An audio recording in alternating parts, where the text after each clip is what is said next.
Kuya, kilala kita eh. Oh, Oo, kilala kita, kuya. oh, Idolis pala. Yun, Isang vlogger.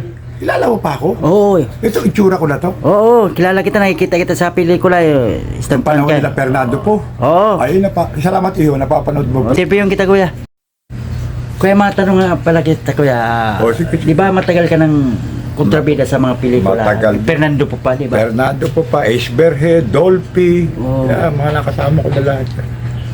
Kuya, matanong ko nga, matagal ka ng stuntman, kontrabida. Anong masasabi mo sa mga baguhan na stuntman? Anong mapapayo mo? Ito lang ba payo ko ha.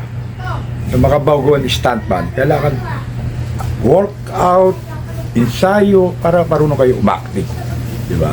At pagdating sa mga taping, shooting, hindi kayo matay-take 5. Di ba? Pag sinabi ng director, talent ka ba, stuntman ka ba? Importante, pagdating sa set, marunong ka umakting. Tama, bibigay tama. sa yung role. Tama, Diba?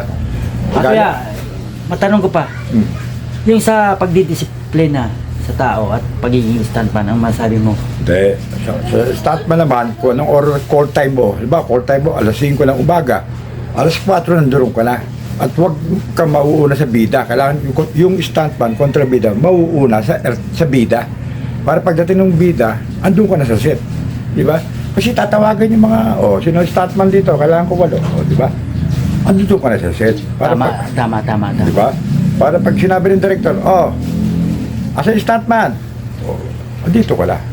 Sige, maraming salamat, kuya. Payo salamat, sa kuya. mga stuntman.